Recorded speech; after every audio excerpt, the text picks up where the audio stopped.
95.3 WBCK now presents Coach's Corner, live from Lakeview Ford. For over 6 decades, this has been your number one source for all local sports information. Coach's Corner is proudly presented by Lakeview Ford, where community matters. Now, here's your host, Bill Broderick. Yeah, this is Bill Broderick of the Battle Creek Inquirer here in the big chair once again for Coach's Corner on WBCK. Right here in downtown Battle Creek at Lakeview Ford. You know, Coach's Corner has been talking to the high school sports for more than 60 years. Talking to the city football coaches every Saturday morning during the season. And we will chat with our first coach of the morning here in a little bit. But first, here is the Lakeview Ford scoreboard from the big scores from Friday night. The big game in the city at CW Post in a rainy night on the blue turf. It was Lakeview coming to town against Battle Creek Central in a crosstown rivalry. Score was close at halftime with Lakeview up 6-0. And they pulled away in the second half. This Lakeview won 29-6. A couple of big scores elsewhere in the city as Harbor Creek and Penfield's offenses got rolling. Harbor Creek went down to play Coldwater, and they came away with a 54-0 win. And Harbor Creek gets its 6th win of the season, and can look forward to the playoffs if all things go well with the computer points. Penfield found itself in a high-scoring game and scored most points in the program since 1992 as Penfield beat Wyoming Kelloggsville 75-24. Elsewhere in the area, number 2 ranked Climax Scots beat Colon 55-6.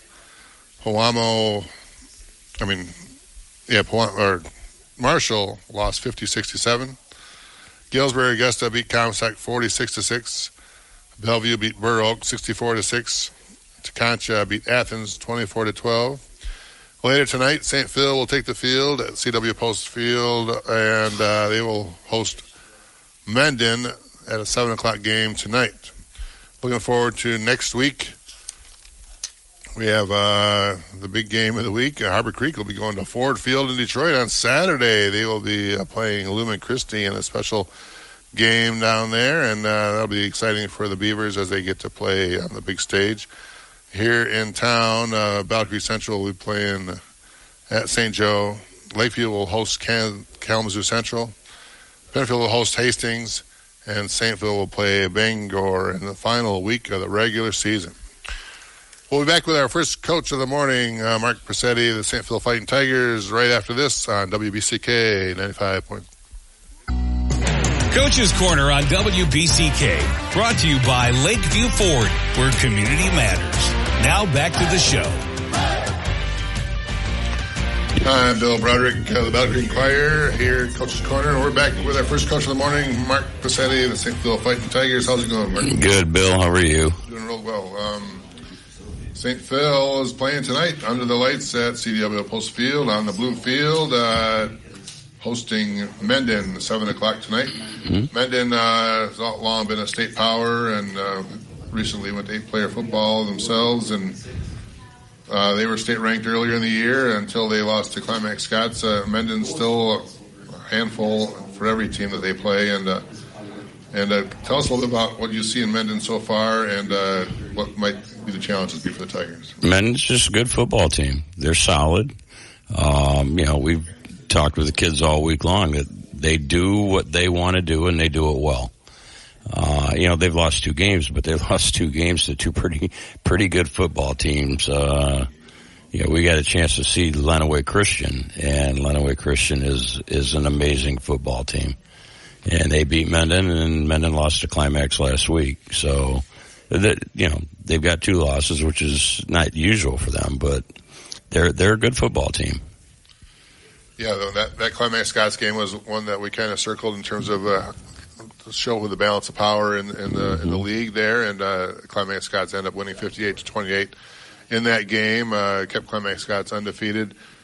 That can be a measuring stick game for yourself. You guys played Climax Scots tough for a lot of that game that you guys played them a couple of weeks ago. What can you guys look at the Climax Scots game and it tells you a little bit about how you might play Mendon? Well, it's all week. We've talked with the kids that, we were playing well against Mendon. against Climax. We had 4 drives in the first half down around the 10-yard line. We did, unfortunately, didn't finish them. We finished one of them, but not the other 3. We were more than competitive against Climax, so we don't expect to be anything different tonight. Men is a good football team. Like I said, don't get me wrong, but we think we could compete. We can compete with them. We're gonna, and our kids are. They're gonna go out and they're gonna play hard, and hopefully we'll do things that will keep us in the game and give us a chance. Needing to stay healthy is the big thing for you guys, and against Climax Scots in that game that I saw down there, you guys had 11 guys or so on, a couple of guys standing next to you on the sidelines there. You're going to be even more lonely tonight. From what I hear, you're playing Mendon, and you might be down 9-10 guys tonight. That is a tough way to go into a game, but St. Phil isn't backing down from that situation. You just hope to stay healthy, and that's going to be a key for you, right? It will be. It will be every week. We're going to be missing a player tonight because of family commitment, but he's been apologizing. His parents have been apologizing, but there's nothing for them to apologize for. I talk to the kids every year. What's more important? And you want to say football is most important, but it's not. And I tell them school. Their schoolwork comes first, and then their family, and then football after that. So this is something. It's a family commitment that has to be taken care of. So we've got people plugged in to take his place, and we're going to dress 9 tonight, and we'll be fine. We'll be fine. Our kids are excited; they're ready to play, and we're looking forward to seeing what we do, how we do. Regardless of how many people you have on the roster tonight against the Mendon team, I would imagine you might want to shorten the game a little bit. You don't want them. You want to limit their offensive possessions, and is that part of the game plan tonight? Do you think? Big plays are huge for you, and you want to score long. But normally you would think that, but from what we've seen with Mendon, we think we're going to be able to run our normal offense. We're not going to try to run clock and everything. We think we'll be able to run our normal offense, so we'll run the ball and we'll throw the ball. All right, you're gonna have to go head to head with Mendon, and that's been a tough task for a lot of teams, but.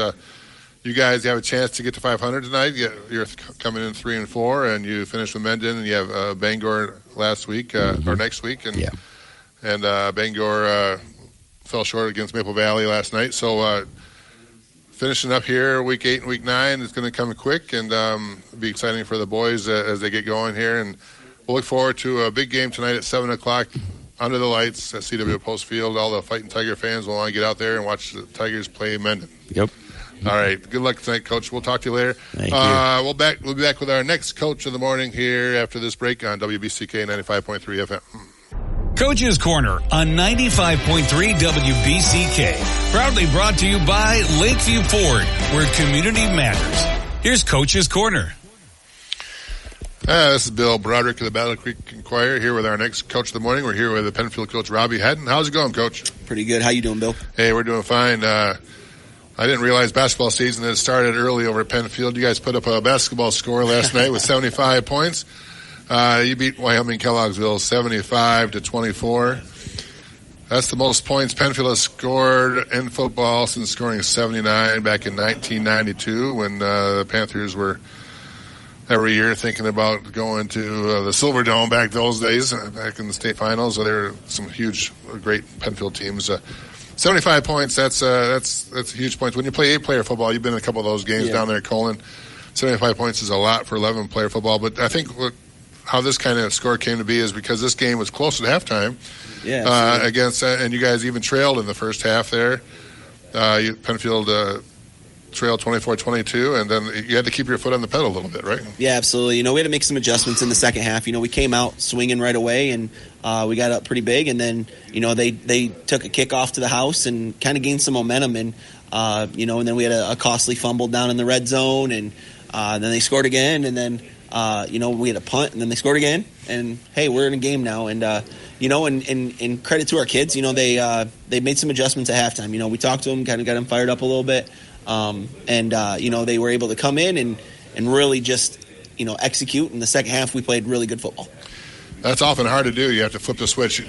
Once the switch has been flipped one way, and it's hard to flip it back the other way because you guys did get up big, and maybe for some of the kids, they thought the game was over, and then all of a sudden they're trailing. And then you get back up at halftime, 30-24. Then you score 33 unanswered points in the third quarter, and all is right in the world again for the Penfield Panthers at that point. Looked like the offense was going in all aspects. You guys were able to score on the ground and through the air. We had Caden Guthrie had 134 yards rushing and 2 touchdowns on the ground, but he also caught 3 touchdown passes for 102 yards receiving. Isaiah Adams got loose at the quarterback position. He had 4 touchdown passes. He also added a touchdown run.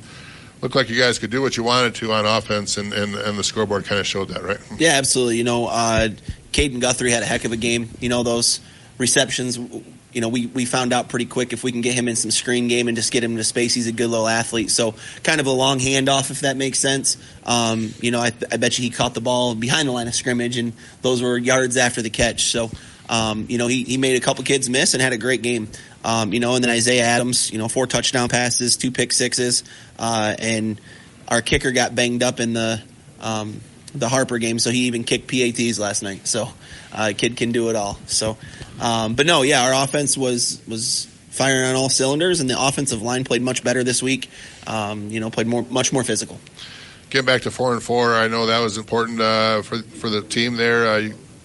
Coming all the way back from a team that struggled last year, getting to 4 wins and getting to 500, heading into week 9. Yeah, you couldn't ask for anything more from a coach, right? Absolutely. I'm going to tell you, I told the kids last night, nobody outside of Penfield thought we had a shot to be 500 or even have a winning season. I'm going to tell you right now. And if anybody's going to tell you that, they're a liar. Right. Anybody outside of our culture and our family thought we had a shot at having the season we've had. So I'm extremely proud of these kids. And, we're just getting started.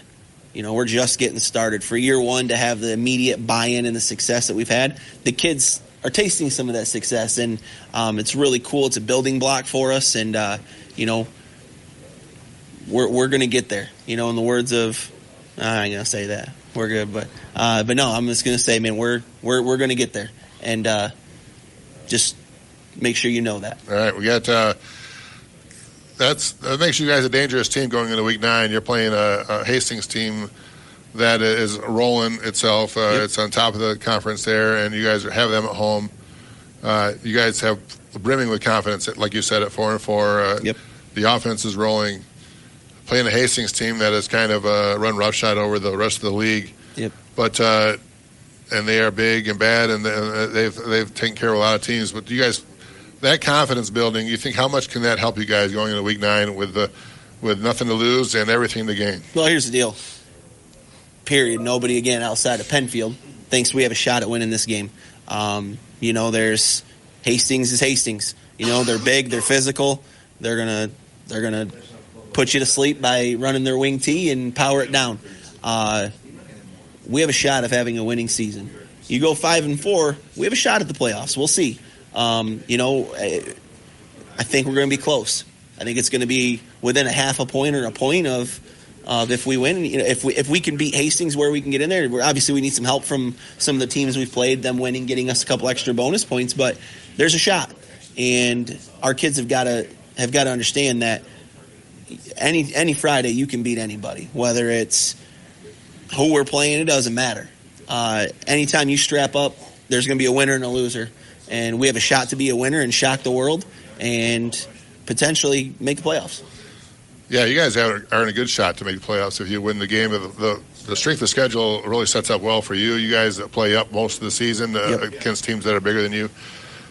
Hastings on the plate for the last week with a lot of wins on their slate there. And that gives you guys those bonus points as you go forward. And the kids probably have a huge week of practice this week, thinking about that all week, as long as they feel like they have a chance to knock off Hastings, and it sounds like they do, especially with the way the offense was rolling. That was a huge game for you guys to go score 75 points going into the Hastings game. They probably some kids don't even know what the other team's record is sometimes when they play a team like Hastings. And we're aware of Hastings. We understand that. But they know that they can win a night. They're 17, 18 years old, and what they don't know. So they're excited about playing at home Should be a big crowd for Penfield. And Yep. And what about Hastings that you have to kind of slow down to give you guys a shot and make sure you're in that game? Yeah, absolutely. I mean, here's the thing. Everybody knows the story of David versus Goliath, and we have our own David versus Goliath this week. They're the best team in the league. We were 0-9 last year, Bill. Right. We're 4-4 right now. We have a shot. We're a good football team. Hastings is a good football team. They're big. They're physical. They're going to want to power it down our throats. But, hey, we're a good football team. We can score. We're fast. We're quick. We get the ball in space. Who knows what can happen? Hey, let's get ready to shock the world next week with Penfield Panthers. It'll be a fun game to watch. At home for Penfield, Hastings coming to town with the Panthers with a chance to get a win and slip into the playoffs and make this a great season after going 0-9 last year. Thanks, Coach, for coming in this morning. Thanks, and we'll Bill. talk to you next week. And we'll be back with our next Coach of the Morning on WBCK 95.3 FM. Appreciate it. Coach's Corner on WBCK, brought to you by Lakeview Ford, where community matters. Now back to the show. This is Bill Broderick back here on Coach's Corner, and we're back here with our next Coach of the Morning, Mason Converse, the Harper Creek Beavers. How's it going, Coach? Good morning, Bill. It's a great day to build a dam. There you go. A great day to be a Beaver. That's Harper Creek got to the 6-win mark last night, the magical 6-win. It used to be 6 and you're in. Now it's mostly playoff points, but 6 wins will definitely get you in most seasons, and I think that's what we're playing at here. And you got that win with a 54-0 win over Coldwater last night down the south in the Interstate 8 conference game, and that got you to 6-2, and it had to be a happy bus ride home. Is that right? Yeah, absolutely. I mean, anytime you get a win in the I-8 conference, it's a happy night or a good night. And our focus all week wasn't necessarily on the 6 wins to get in the playoffs. We felt pretty strongly that we'd be in the playoffs either way, but more than anything, we wanted our guys to come out and take care of business. We know Coldwater is traditionally really tough, and even though they're having a down season this year, they always play us physical and hard-nosed even in their down years, and that is what we saw early on. They did some nice things. They had a game plan in place that they thought would work to try and take things away from us and give our young men credit. They came out and were more physical, and we were able to play power football and go right over top of them. Yeah, that strength of schedule for you, you play a lot. You play up a lot of weeks in the Interstate 8, and also your non-conference schedule, and that helps you out a lot. So a 5-win season probably would have got you in the playoffs. A 6-win season definitely does, and a 7-win season will probably maybe get you in a home game with the way you guys have a strength of schedule. But that's for down the road. Winning last night the way you did, running the ball like you have against that big offensive line once again, and you guys got up big 31-0 at halftime. And they put the game away with 23 points in the third quarter. The Beavers had 465 yards of offense. You had a couple of running backs go off, and usually Bronson Carpenter is usually your leading rusher. Had 136 yards rushing last night and 2 scores himself, but he had a little help last night as Coldwater kind of tried to take Bronson away. And Cohen Schlechter had 140 yards and himself, and having something like that as a backup had to feel pretty good last night, right? So we've got 3 backs in the backfield, and we knew again with it being rainy and going to be slippery and kind of a sloppy track last night, we knew it was going to be a ground and pound game, which is great. That's what we're good at. And Bronson he's been the man all year long, and he is without a doubt our number one threat in the backfield, and he deserves that. And the guys that are back there with him do a tremendous job blocking for him, and they get some nice complimentary runs, but they've embraced that role as well too, and everybody has kind of jumped on the bandwagon that we are better when Bronson goes off, and he still got a tough 136 yards last night, and that was all really done in the first half. And we started seeing late in the second quarter, maybe midway through the second quarter, Coldwater was doing some things defensively, calling their defense based on where Bronson was setting on the offensive side of things. And actually, Carp's the one who figured it out or came off the sidelines and talked to us about it about the same time we were figuring it out. He said, "Coach, they're keen on where I'm going.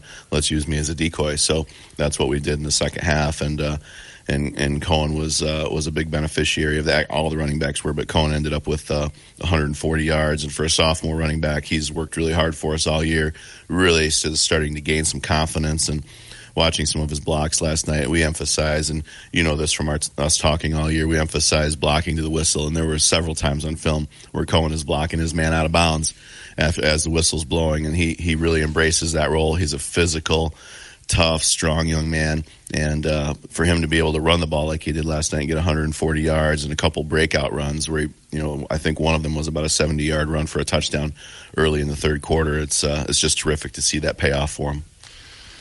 Looks like Jesus Macedo came back. He's been banged up a little bit, and I think he played just a little bit the week prior, but back behind center a little bit more. This week he shared time at quarterback with Chase Nichols once again. It's good to have him healthy and have those options to have both those guys back in that experience. Jesus had a touchdown run and a touchdown pass, and Chase had a touchdown pass himself and had a touchdown catch. And that combo gives you guys some options in terms of players and also health in situations like that. Is that right? Without a doubt, and I've challenged both of them. Competition makes us all better, and I challenged both of them and let them know they're both playing well, and we were going to alternate them last night. It wasn't going to be an every other series thing. I wanted them to have some rhythm in the game, so we did it every few series, and both of them took advantage of it and played very well when they were in there. Chase has continued to play terrific, and actually the way Coldwater was playing defense, they were really taking away the edges. They saw Chase as a threat, and rightfully so, because he's dangerous with his legs. And then when Jesus was in there, I wanted to see if he would run it, because we need our quarterback to be able to run the ball. And I'll give him credit. He lowered his shoulder and made some big runs last night for us. And one of those was a touchdown from about the 1 or 2 yard line. It was a nice fake, and he rolled out and ran it in just like the play was supposed to do. And so he did a terrific job. And the one of the really nice plays, again, first down, we threw a pass to Braden Best. It was a 76-yard touchdown, and so that was a nice pass, a nice catch again in the rain. So they're not expecting it. Plus, we don't throw the ball a whole lot, and that was a play that really started to open things up for us at that point. Looking forward to next week. It's a fun game for Harper Creek, something that we talked about earlier in the year, and now it's kind of coming around the corner here, so that's exciting. It's one thing to play number one ranked Lumen Christi, which has been fun for the Beavers in the past, who've matched up well with them over the years, no matter how good they are. But it's another thing to get to go to Detroit and play at Ford Field, and the Harper Creek Beavers will do that next Saturday at a 1:30 game in a special Catholic League game that Lumen Christi is a part of. And getting that chance to play at Ford Field, something that the kids didn't want to look forward to too far until the game kind of came, but I'm sure they were excited about it once they kind of realized it's next Saturday already, right? It's here now, and it's time to get excited about it. And what a great opponent to have going into the playoffs. There's probably no better opponent for us to get prepared for the playoffs. It's going to be a tough, hard-nosed football game. They play obviously fundamentally sound, and over the years nobody's played Lumen tougher than Harper Creek, and over the past 7 years we're 3-4 against them, so that's about as even as it gets, and we look forward to the challenge. I know they do as well, and again, to be able to play at the location where our ultimate goal is to play someday for a state championship, we couldn't pass that opportunity up. So we know we're a playoff team. We're going to enjoy it. We absolutely are taking on the challenge, and we want to go in and win that game, but we also want to make sure we enjoy that experience too. Well, I'll be there also watching that. The Inquirer will be there to check out what's going on, and we'll have all the footage from there and online as the game happens, and it'll be exciting for the Beavers and all the following, the pom-pom team, the cheerleaders, and the band, I think, is going a little bit. It'll be a great day to be a Beaver at Ford Field, and it'll be fun for that, taking on Lumen Christi. Look forward to talking a little bit more about that as next time we speak, and good luck next Saturday, Coach. Sounds good. We won't be here, so we'll talk in 2 weeks. All right. Thanks a lot, Coach. We're back with our next Coach in the Morning on WBCK 95.3 FM. Coach's Corner on 95.3 WBCK. Proudly brought to you by Lakeview Ford, where community matters. Here's Coach's Corner. This is Bill Broderick of the Battle Creek Inquirer, back with our next Coach of the Morning on Coach's Corner. We're here with Brett Vernon of the Lakeview Spartans. How's it going, Coach? Going good. Thanks Great. for having me. It's a little bit better this morning for you. A big win over city rival Battle Creek Central under rainy, wet conditions last night down at CW Post Field on the blue turf. Lakeview took care of business and won 29-6 over the Bearcats. It was a game that was close early. It was 6-0 at halftime.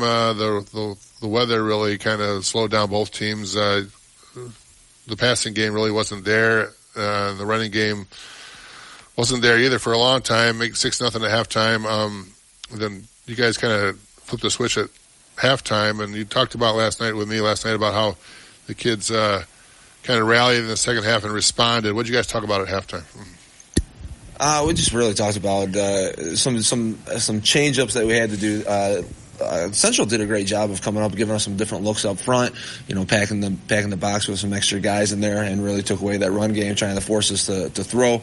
And we didn't hit some open guys that were running down the field, had some screens there that if we would have just hit the screen would have been some big plays for us. So our execution just wasn't quite where we needed to be. So went in at halftime, calmed them down a little bit. We're good. We have things there, change up some of the things that we did in blocking wise, and the kids came out and executed in the second half. Valkyrie Central scored right away in the second half, made it 6-6. And another thing we talked about real quick last night is that in the past, during the season, that it's been a little bit of a struggle for the Spartans. That's the time when the heads might have gone down a little bit and things might have gone the wrong way, especially on defense. And it didn't happen last night. Valkyrie Central scores, makes it 6-6, but then you guys came right back and responded and scored yourselves, and your defense shut them out the rest of the way. You had to really like how you guys responded in the second half. Is that right? Yeah, so you look at two earlier games, St. Joe and Battle Creek, Harbor Creek. Both those games we had leads in, and would give up a touchdown, and you could just see us kind of cave from that point. Last two games, had a little bit of adversity strike, but we responded later on in those games and continued to battle through it. And I think that's the biggest growth that we've done so far this year. That's what I asked the kids to do, is respond to that adversity in a more positive way and keep battling through. And they did a great job of that. Had some big performances last night, one being Jake Harchek, your quarterback, who was the WBCK 95.3 FM player of the game. So congrats to Jake for that. And he started the game hot with that 75-yard touchdown run early. But then when you needed some stuff happen later in the game, he also played big for you. He's been a leader for you all season, and he's the kind of player that can have those big plays. When you have that in your back pocket, you got to feel good as a coach, and those kind of big plays really kept you guys rolling last night, and his leadership did too. Is that right? Yeah, we got three kids on that offense, Bar and both the twins, that you put the ball into their hands, something big can happen every single play. And Jake showed that last night. Struggled a little bit early throwing the football, like I said, and but then when he came back from halftime, we got both of his legs and his arm working, and it's obviously a dangerous combination. He had a touchdown pass late, and it got made to extend the lead, which kept Valkyrie Central at bay a little bit. And then he also scored late, also on a quarterback scramble, make it 27-6, and a late safety made it 29-6. And the end game is that you guys have now won 2 in a row, and from where you stood before that. That's a good momentum builder going into next week. You guys are going to play Kalamazoo Central. You can get them at home. Seems like maybe the earlier season is long ago now, but those early losses are still maybe fresh in your memory. But 2 wins in a row can make you forget about a lot of things, and that confidence going forward has to be huge for you guys. And you really want to end the season on a good note with 3 straight wins. How big would that be for the program? It'd be great, obviously winning games is a positive, and it gives kids some confidence. And but Kalamazoo Central is a good team. They got some really good players out on that field. They got some explosive kids, and they're a better team than they have been in the past. So as I've said every single week when I come in here, we're focused on us getting better as a team and continuing to grow. And I think we've done that over the last few weeks, and we want to continue that with our final week and go out on high note. You said it right. Let's go into this off season with a 3-game win streak. Kind of feeling a little excited and get some hard work in over the off season and back at it again next year. What part of this last couple of little stretch here do you like the most in terms of getting better every week, like you said? That's been big. What have you seen in terms of the growth? specifically? Again, I think it just goes to the response to some adversity, not hanging our heads when things go bad, and not letting things pile up on us as things go bad. So we've done a better job of responding to that. Something bad happens, respond, and come back and execute, the next drive. So that is probably our biggest area of growth. I think some of our physicality and work ethic has come along a little bit. I think we might have been a little bit lazy earlier on in the year, but we've, especially defensively, getting more hats to the football, doing things better team-wise, offensively and defensively. Well, I'll be excited to talk about Week 9. Lakeview getting a chance to get a third win in a row as they host Kalamazoo Central in the SMAC there, and finish the season off on a strong note, which would be big. And we'll do that, and maybe we'll talk about another win next week, Coach. Thanks a lot for coming down. Sounds good. Appreciate it. We'll be back with our last Coach of the Morning here on WBCK 95.3 FM. Coach's Corner on WBCK, brought to you by Lakeview Ford, where community matters. Now back to the show. Hey, this is Bill Broderick of the Battle Creek Inquirer here with our next Coach of the Morning, Lauren Granger, Battle Creek Central Bearcats. How's it going, Coach, this morning? Pretty good, Bill. How are you? Hey, we're doing fine. I'm just now drying out, standing out there and watching that game last night in the rain. Battle Creek Central hosted Lakeview in the big city rivalry game. It's always fun every year when that game kind of comes around on the calendar, and it was fun again last night as those two teams always play hard when they play against each other. And that was the case again last night. A close game early. Lakeview pulled away late in the second half and won 29-6. That's what we want to talk about, though, is how that game was kind of tight early. It was 6-0 at halftime. Your defense played well in the first half, shutting them down. And then your first possession in the second half, you guys score and make it 6-6. And all things are possible at that point. How much do you like how you guys played in that first half, and you guys really came to play early, especially your defense? Yeah, I do like how we played. The first half was a great half of football. We struggled, obviously, to move the ball offensively, but our defense stayed strong and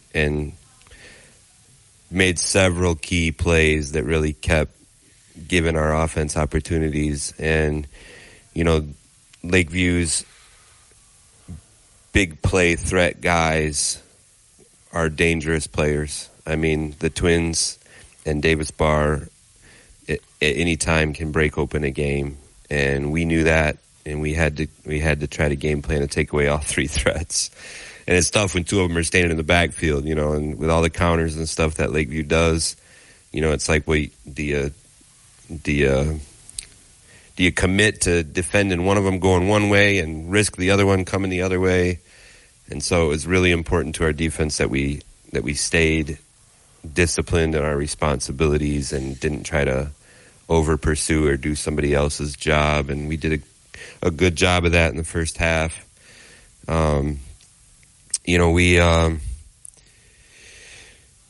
We really just have struggled offensively to find our rhythm all year.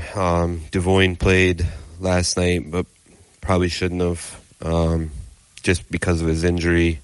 I hope we didn't make it any worse, but there's so few options at quarterback right now, and he wanted to play, of course. I mean, the Lakeview game has meant so much to him his whole life, and we couldn't tell him he couldn't play, right. So he gave it a whirl, and there were several times in that first half where he's throwing passes that, it's just a little bit off the mark, but if it's a completion, it's a game changer, and it's the difference between us punting and having a first down, and he ends up connecting on one of those big plays right at the beginning of the second half, and it put us in position to score, and kind of looked at that point like, hey, we might be finding something here, but we weren't able to sustain it. Yeah, Devoyne has been so dangerous over the years, and just looking back to last year, he had 400-plus yards in the passing against the Lakeview team in that big game last year, but last night he was playing on one leg for the most part with his knee injury, and you could tell that right away. And but you could tell that he wanted to be out there. He was fired up to be out there, and the fact that makes him so dangerous a lot of times is that his ability to run. He run that shotgun, and he can either pass or you have design runs where he goes up the middle, and that keeps the defense honest. That really wasn't there last night. He wasn't going to be able to run the ball. And the passing though is he has such nice touch, but with that back leg maybe not being able to plant, and that was probably off also last night, and so that really limited your options. But that making it 6-6 there, and fired up the crowd and fired up your offense, but then Lakeview scores right away after that, and you needed to respond right away after Lakeview, and then some miscues after that, some fumbles and stuff like that followed, and that really put you behind the 8 ball there. So keeping up with them at that point was huge, and then some key mistakes there happened, and that really kind of ended it for you at that point. Yeah, and, a lot of those mistakes that we had they're just made by young players, and the downside to our team this year really is that even though we do have a fair number of seniors, we don't have a lot of seniors other than a few, like Devoyne and Ashton Burbank and Sirion Flynn Brown. We have a few guys, but we don't have a lot of guys who were really put in game time situations a year ago and really had that experience. And so when it comes down to we have to respond, Lakeview just scored and we have to respond. We have to do something to respond to that adversity. Our kids haven't been in that position enough. They weren't in it enough when they were younger, and now they're seniors and it's fallen on their shoulders, and they're not performing in those circumstances. And so the other side of that though is, right now we have a lot of kids. At one point last night we had a freshman standing at quarterback with a freshman running back standing next to him taking snaps from a sophomore center. And those kids should be JV football players, but they have to be varsity football players right now because of our situation. But what that means is by the time they're seniors, they will have been in those situations many, many times, and maybe don't panic under pressure. And when you've been there before, you just you carry a little bit of confidence in your ability to respond to that adversity. And I think that's what our team lacked this year in large part. Moving through the season, we faced a lot of adversity. We just didn't know how to respond all the time, and it's tough to coach that in the moment. But obviously, we hope to find a little bit of momentum this next week and our last week to try and carry us into the next season and keep those young kids engaged and hungry. Yeah, that's what we have to look forward to. You guys go on the road for week 9. You're playing at St. Joe. Always a tough place to play. You guys played them last year in a big game in week 9, which you had a chance to win or to clinch the SMAC championship if you had beaten them last year. So you have a little something for them as they kind of kept you from that. And that's what week 9, I guess, is for this year in terms of the Bearcats. You want to keep improving and getting better and have something to look forward to next year. Is that the message this week? Yeah, and we're looking forward to playing over there. We actually, for some strange reason, we usually play pretty well over there. We've won 2 out of our last 4 over there. And, the prior 20, 30 years of Battle Creek Central history at St. Joe, we didn't win there at all. So we play well over there. We're confident over there, and that's good. So we'll try and do the best we can this week and see what happens. We're hoping for guys to get, maybe it's a couple of guys to get healthy if you can, or get some young kids to get some miracle experience before this week, and happens. Battle Creek Central at St. Joe to finish up week 9, and we'll talk about that next week, Saturday, Coach, and thanks for coming down. Thanks, Bill. All right, we'll be back. We're not going to be back, but that's the end of the weekend this week on Coach's Corner, and we'll be back next week to talk week 9 football on WBCK 95.3 FM on Coach's Corner.